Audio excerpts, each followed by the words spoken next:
If you're going to do it, do it. Say what you can do. Do what you say. If you can't do it, don't say you can do it. Don't over-leverage yourself. Don't over-leverage a decision and then jump in and kind of dip a toe. I think I'll try it out. No, think if you're going to try it out beforehand, but when it's time to go, dive. Finish it. Find out. Come out the other side. Don't leave it and go, if I just would have, That keeps me up at night. I think it keeps a lot of us up at night. When you half-ass something and you just don't know whether you failed or succeeded, got what you want or didn't get what you want. Finding out and looking in the mirror and going, I didn't half-ass it. I went all the way. I found out, and that ain't for me. Or I found out, and you damn right that is for me. That's a great place to get to. I think part of the challenges in life is a lot of us are running around half-assing ourselves, half-fooling ourselves, not full of ourselves, not studying ourselves enough, not holding ourselves to task enough, not patting our own self on the back when we do get what we want enough, not cracking our own whip on our backside when we do get out of line even though we knew better. I wish we were more full of ourselves that way. Someone said this to me before. Matthew, you're so full of yourself. And without thinking, I was like, well, who else am I supposed to be full of? That's a good line. And I stopped after. I was like, that's exactly what I meant. And I went and wrote that down. I wish more people were more full of themselves. I think we should take some time to be able to look in the mirror and own that thing that we pulled off and go, good job. That's what you wanted. That's what you got. At the same time, be able to, as we do more often, look in the mirror when we fail and go, bogey, you did not pull that off. Give others and yourself more credit. Happiness, you can't guarantee it, but there is a science to satisfaction. There you can look at habits that engineered less pain in your life, maybe more pleasure, but at least less pain. And that's a win. So much easier to be supportive and gentle of other people than of ourselves. You know, you will happily bestow this sort of gentle, reassuring pat on the shoulder when somebody succeeds or falls short when they tried their best. Yet, given the fact that you tried your best, you give yourself a kick on the way out of the door and a harsh word to follow you. Yep, because I got myself in the pickle, because things didn't go how I wanted it to go or how I believed it could go. Life's the ironic tragedy. Life is pain. I'm the reason that I stepped in, which is also an asset. Even if someone go, why are you giving yourself so much credit for screwing that up? We're gonna make mistakes. You gotta own them. Then you gotta make amends. And then you gotta move on. Guilt and regret kills many a man before their time. So turn the page, get off the ride. You are the author of the book of your life. There are habits that I notice of things I take care of in my life, health-wise, faith-wise, father-wise, husband-wise. If I'm doing that consistently, there's less valleys. The ironic tragedy is that life has to be lived forward, but only makes sense in reverse. But when you look back, we can all connect every single dot. It's mathematical, scientific how we got to this table right here. It's all connected if we go back and look at it. And there's a whole lot of, I thought that was the end. Well, it was the end, but it was the beginning of this thing. What you're leaning into is that mystery going forward, right? That ironic tragedy that you have something to push off the, well, I don't know what I do want, but I do know I don't want that. You have leverage. Yes. You know, it's there. You know, we always say, well, who are you? You know, once you figure out who you are. And we ask, I try not to ask my kids that now. Well, I want you to know who you are. And a part of that who's helped me is Bob Dylan's lines, like, I don't know what all this talks about who we are, man. We are all just what we create ourselves to be. And that gives me a little, oh, that's relaxing. But it's so much easier to figure out who you're not. And if you start eliminating the who I'm not, by sheer mathematics, you end up moving toward who more of what feeds you and who you are. And it's a hell of a lot easier thing to go, how can I get rid of some bullshit in my life, than it is to go, well, how do I go to my true self? Do I want to press the accelerator more quickly, or do I want to take my foot off the fucking brake? sometimes the hard work and the endurance and the elbow grease, the work harder we were talking about, that hustle is not the way out. Sometimes it's I need to back up, laugh, have a sip of my favorite whatever, and dance my way through the raindrops out of this sun. And even looking at the things that are bad and going, oh, thank you. Appreciate that. I think one of the themes of your worldview that I've become familiar with is alchemizing bad times into good ones. A reminder that things that seem bad can end up being good. How can people, or how do you have more of that perspective during a hard time?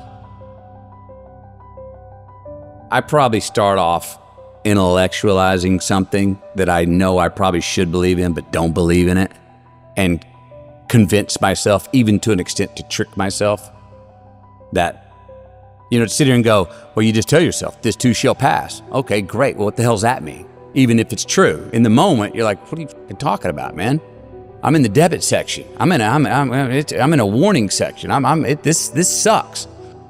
I think that how much I'm conscious of it or not, my undeniable optimism and faith that this isn't all it is. And if it is, so what? That's okay. Well, then really, so what? You know what I mean? What's the big deal? It minimizes. I seem to have a tendency not to make a bigger deal out of things that other people make a bigger deal of. Dramas. I don't like to create false drama. When it comes and it's hard, I am affected. I get the blues. I get sad. I get mad. I'm a shit to be around. I can't get to sleep. I got demons in my own head trying to work the riddle out. Why did this happen? That's the other thing that's tough for me is I think that any bad thing that happens to me, my initial reaction is, what'd you do wrong to lead to this? Heard a quote recently that said, every man knows reflection and introspection when he's at his lowest. Bad times, you can't do anything other than wallow in retrospective assessment. Yeah.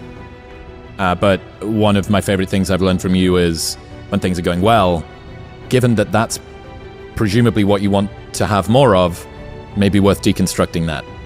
Yes.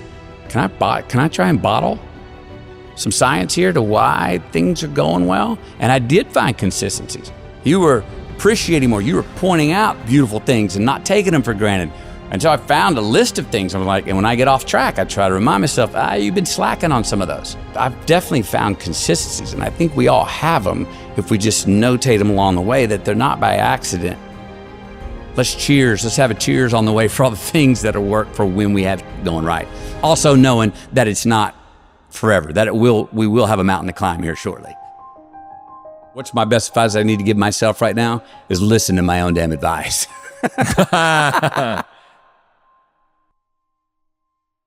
Well, we used to look up in the sky and wonder at our place in the stars. I want to skip the flattery and the attaboys, because I do know this. The sooner that we become less impressed with our life, with our accomplishments, with our career, with whatever that prospect is in front of us, the sooner we become less impressed and more involved with that and these things, the sooner we get a whole lot better at doing it. It's like we've forgotten who we are now. Explorers, pioneers, not caretakers. Now, why do you pursue things that scare you? Why seek the role that's hard? Because it costs me something. Because it costs. It comes with a price. It's not really a risk unless you can lose the fight. I feel more alive in them. I have an experience in the making of them. I'm nervous every day I come to work. There are things you can get away with in this world, and there are things you can't.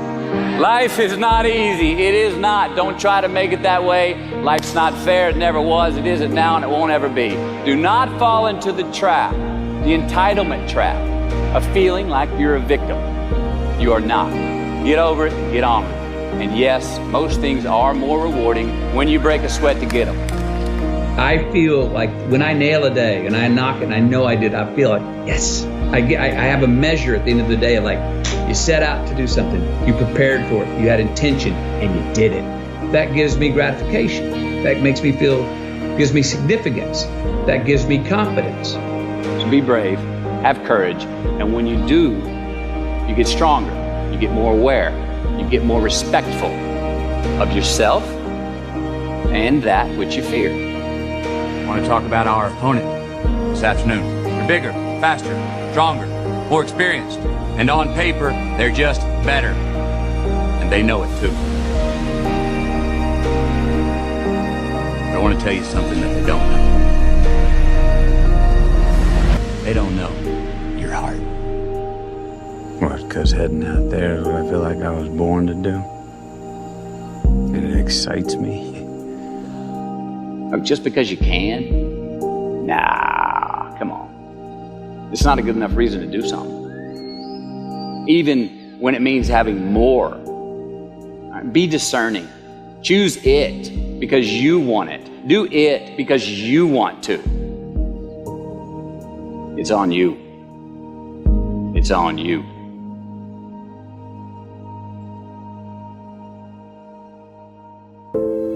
We remember the stuff we earn, the stuff we experience, more than what the teacher tells us or what someone gives us for free. We just do. We broke a proverbial sweat on it, whether it was mental or physical or whatever. We built it. We understand. We felt how we got it, how we achieved it, how we got what we wanted. Those stick with us. Whether we forget them intellectually, they were written in our lineage, and they build resilience, and they build a healthy, true optimism going forward to know that, oh no, I've worked for something before and achieved it. Delayed gratification. Oh, there are choices I can make today for myself that will pay me back later in life. And I've got friends, and trust me, I've done it myself, that lose a job and then get another, but won't take it because it's less salary than maybe the one they had before. And all of a sudden find themselves 3, 4, 5, 6, 7, 8 years, a decade later going, they're still stuck. They didn't do anything. They're still saying like, no, I'm going to find that thing. And I'm going like, you missed a decade, man. Just go do that one that you love to do that maybe was going to pay you less because you'd at least been building something through the day. And who knows what that would have led to? Maybe that would have led to something where you're getting paid 5 times more than you were doing something else you love even more. So sometimes it's not even about what choice we make. Just make a choice and commit to it and go and dive in. So while we're here, and they're going to run across the Jumbotron, let's make it a place where we break a sweat, where we believe, where we enjoy the process of succeeding in the places and ways that we are fashioned to, where we don't have to look over our shoulder because we're too busy doing what we're good at, voluntarily keeping our own counsel because we want to, traveling towards immortal finish lines. We write our own book, overcoming our fears. We make friends with ourselves. And that is the place that I'm talking about. From the soles of your feet, with every ounce of blood you've got in your body, lay it on the line until the final whistle blows. And if you do that,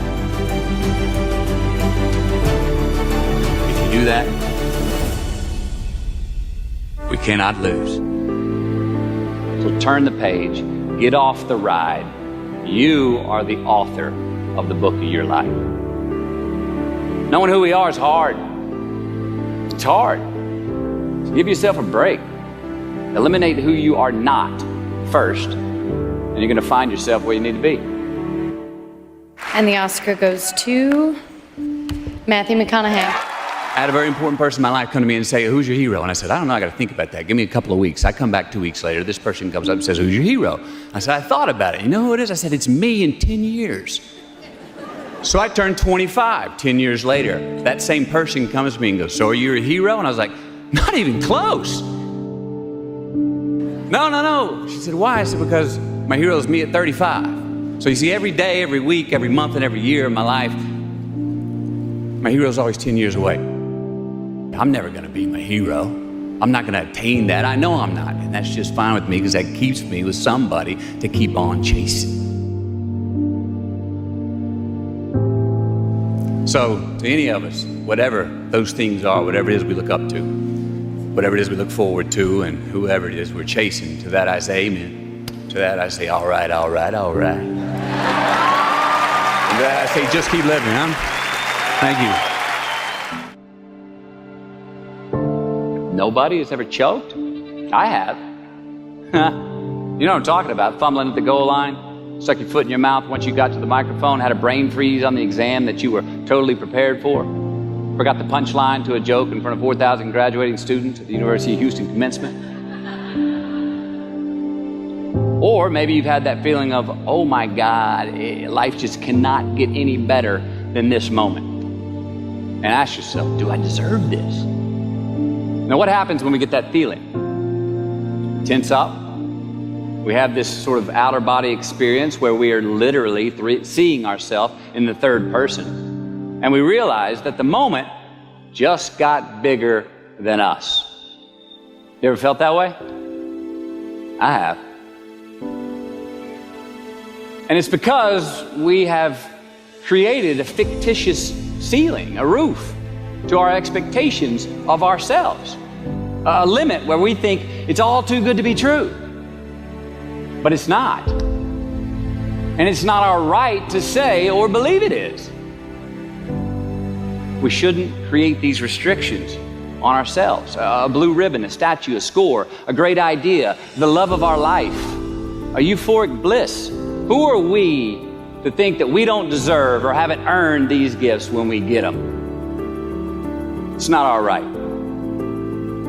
But if we stay in process, all right, within ourselves, in the joy of the doing, we will never choke at the finish line. Why?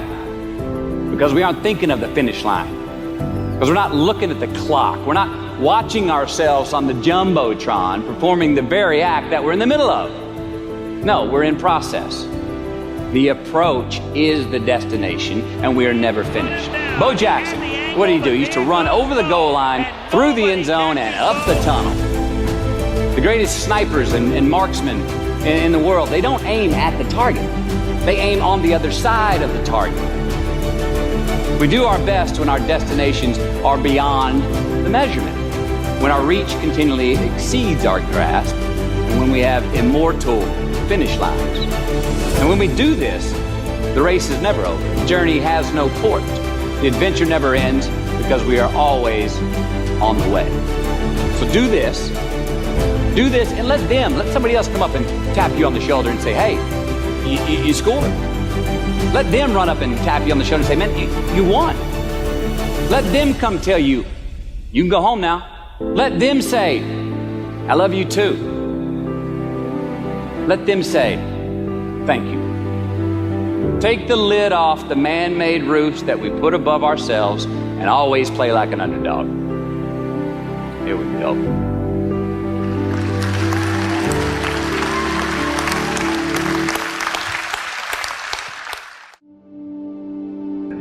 Responsibility of freedom and the freedom in responsibility. Life's more than just straight Saturdays with as much cake as you want to eat. It just is. You will see how long you last doing that if you really do it. You won't last that long. Responsibility is appreciation of a past. It's building of a lineage. It's investing in ourselves. It's investing in something we started to build yesterday that we want to take into tomorrow. There's a response that gives us freedom.